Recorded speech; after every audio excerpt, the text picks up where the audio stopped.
breaking news today. Please subscribe and then check notification box to get all breaking news alerts.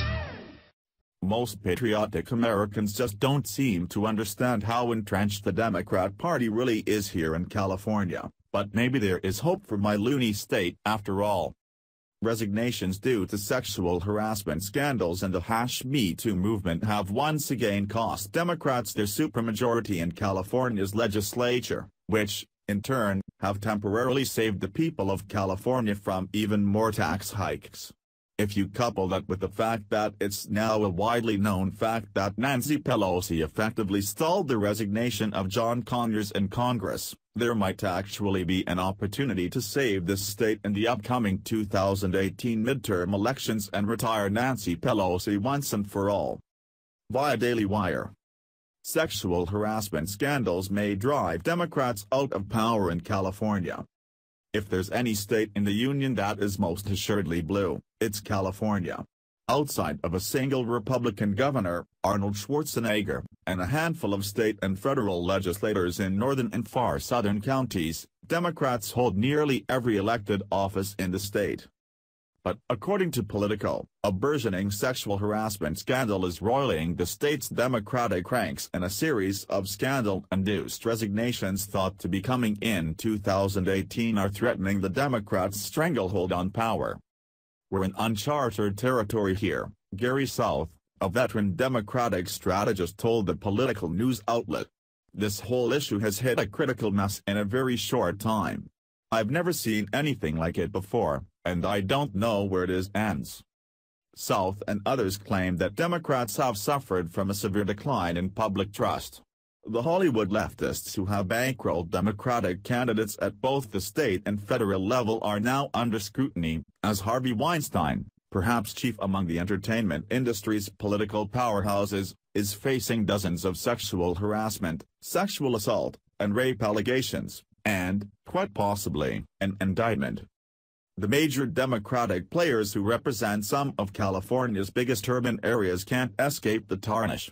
Even Representative Nancy Pelosi isn't immune, the article claims, because she stalled Representative John Conyers' resignation, calling Conyers an American icon and pleading with him to remain in office, even as more women came forward to accuse Conyers of bizarre, and often sexual, behavior. The California Assembly is itself embroiled in its own sex scandal. Dozens of women signed a petition to demand accountability from Democratic legislators they claim have sexually harassed aides and staff. They even have their own movement, We Said Enough. The Assembly plans to hold hours of hearings dedicated to sexual harassment within its ranks when it reconvenes in January, and the state Senate has hired two separate law firms, Politico reports, to handle what leadership believes will be a wave of claims. Nancy Pelosi's daughter, Alexandra, is leading a group of progressive feminists attacking California state Democrats from the left, accusing them of covering up for abusers in their ranks while labeling themselves great protectors of women's rights.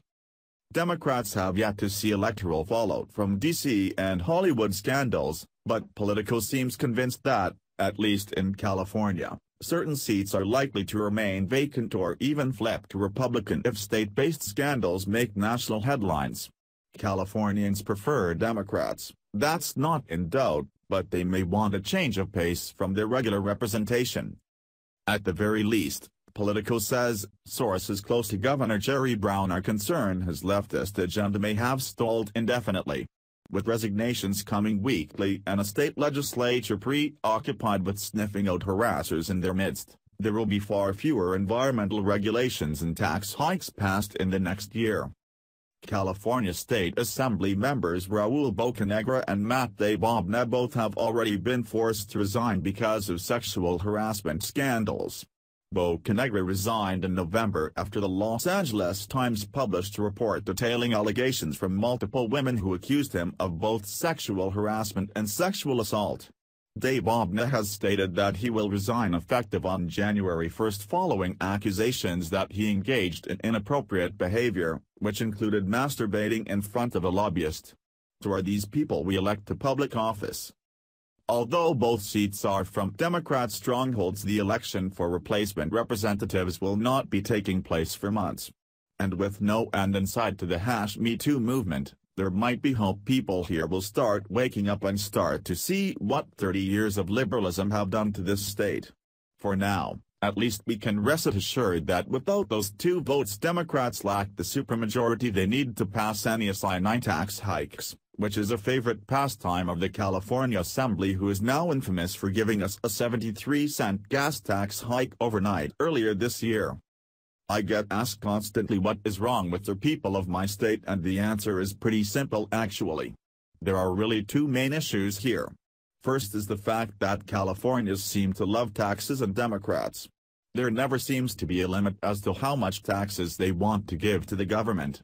The second is there really is no effective Republican Party here in California. And sadly, when the Republican Party is lucky enough to be able to muster a second place showing in our nonpartisan primaries thanks to Prop 14, the candidate is indistinguishable from their Democrat counterpart. But this might be changing soon. Time to make California great again. Share if you want to see a red California. HD Daily Wire. Follow us on Facebook at Freedom Daily.